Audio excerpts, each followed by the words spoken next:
नमस्कार मित्रों, मैं हूं मनोज श्रीवास्तव। आप देख रहे हैं केडी न्यूज। आज हमारे साथ हैं समाजवादी पार्टी के शिक्षक सभा के प्रदेश सचिव अवधेश जादूदी।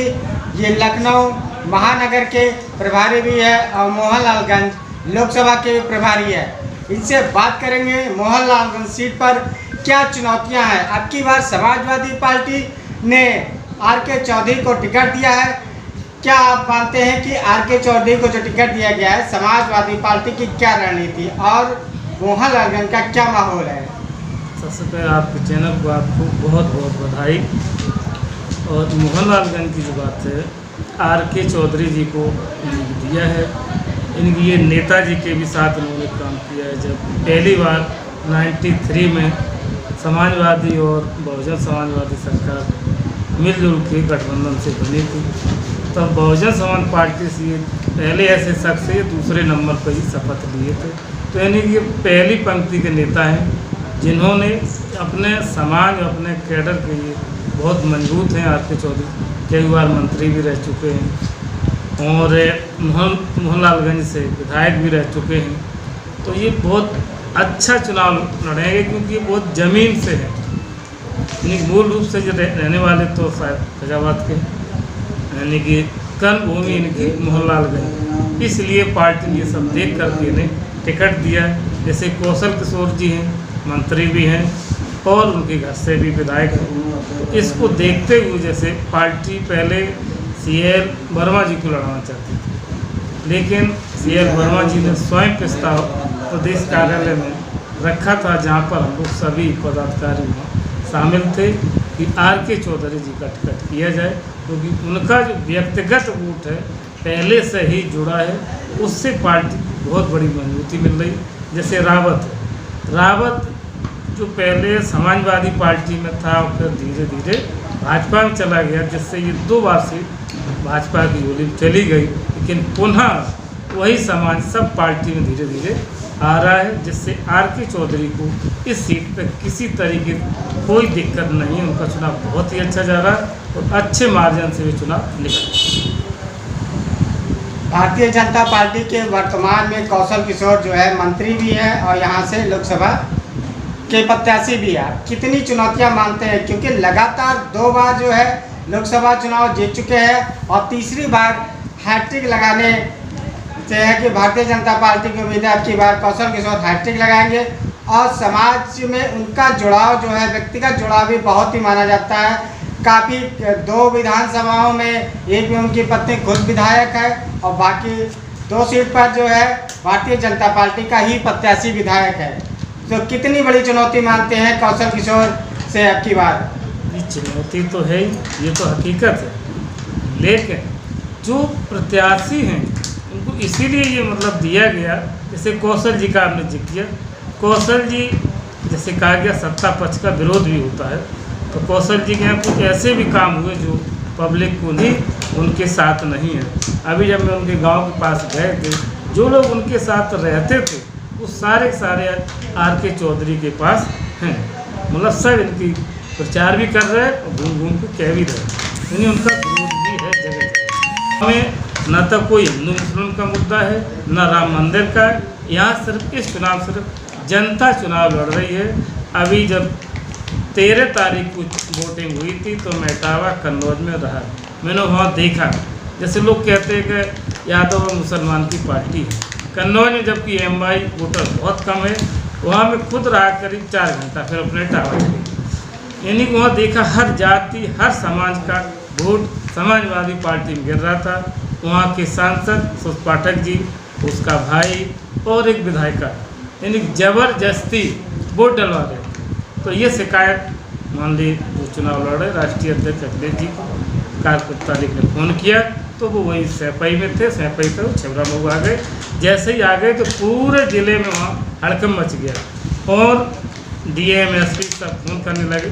भाई उन्होंने फिर कहा हमको नहीं आना था, हम आते न हैं मंजूरन आने पर, क्योंकि ये लोग बूथ कैप्चरिंग और बेईमानी पे उतारू हो गए थे। इसलिए राष्ट्रीय अध्यक्ष जब वहाँ पर आ गए तो यानी कि पहले यही क्वेश्चन हुआ कि वो लोग भी ना जाए कहीं, तो हमें कोई इतराज़ नहीं, वो तो एक दूसरे जगह कृषि केंद्र जहाँ था वहाँ चले गए, वहाँ रुक गए और फिर मतदान शांतिपूर्ण हुआ वहाँ, और हर जाति हर समाज का वोट कन्नौज में यानी कि राष्ट्रीय समाजवादी पार्टी को मिला, जिससे बहुत ऐतिहासिक जीत होने जा रही है। इटावा में भी यही है, जितेंद्र दोहरी लड़ रहे, वो भी बहुत, जबकि 2 बार इटावा भी हार चुके, वो भी सीट निकल रही है, अच्छे मार्जिन से निकल रही है। यानी कि जो संविधान की बात आई तो संविधान भीमराव अम्बेडकर की देन है, तो जितना बहुजन समाज से जुड़ा हुआ वोटर था वो धीरे धीरे सब इंडिया गठबंधन पेश आ रहा है, जिससे भाजपा का यानी वर्तमान में हर जाति से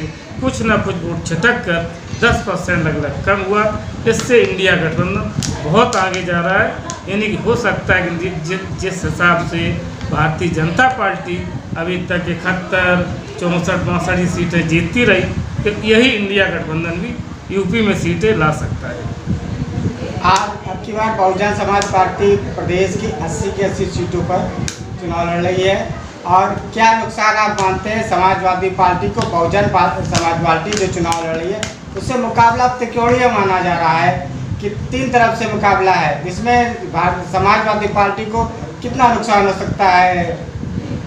क्योंकि पिछली बार बसपा और समाजवादी पार्टी का समझौता था, इस बार जो है कांग्रेस और समाजवादी का समझौता है, तो कितना नुकसान आप मानते हैं बहुजन समाज पार्टी के लड़ने से? वैसे तो हम खुद भी गए कई जगह, ऐसे कहीं लगा नहीं नुकसान, क्योंकि जब 19 में गठबंधन था तो उस समय यानी समाजवादी पार्टी एकजुट नहीं थी, उस वजह से ये 5 सीटें मिली थी।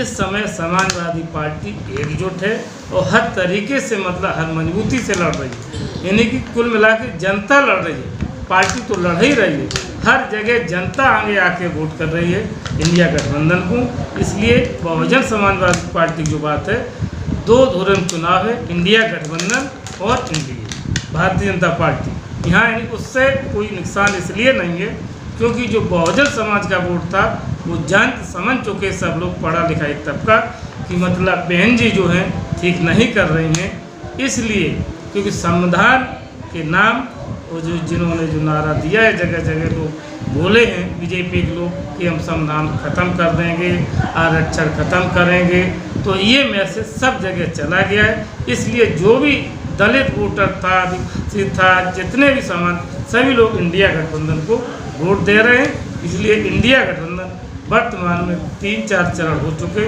बहुत आगे है, और 3 और जो 5, 6, 7 जो बचे, इससे ही बहुत आगे बढ़त बना के 4 तारीख को ये सरकार बना के उनके पक्षधर।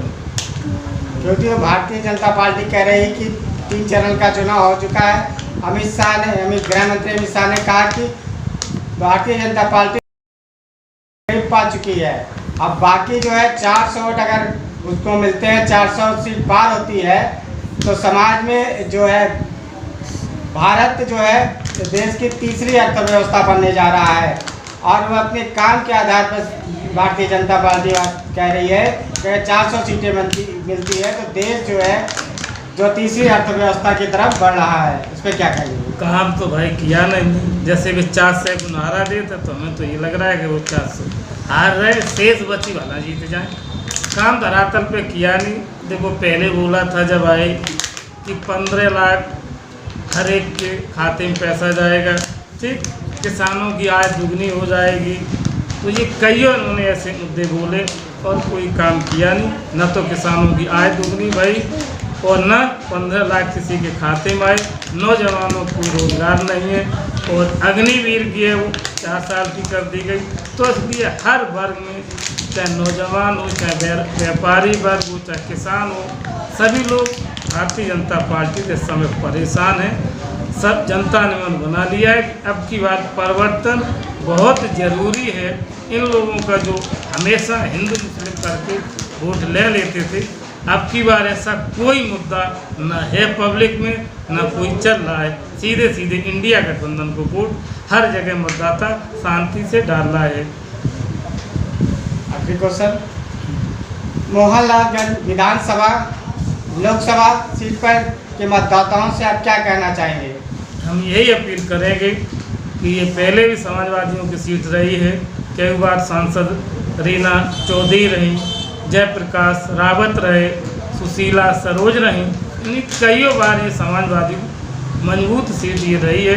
तो यही सबसे अपील करेंगे इस बार आर.के. चौधरी को जिताएं और माननीय राष्ट्रीय अध्यक्ष अखिलेश जी के हाथ मजबूत करें, यही मैं अपील करेंगे।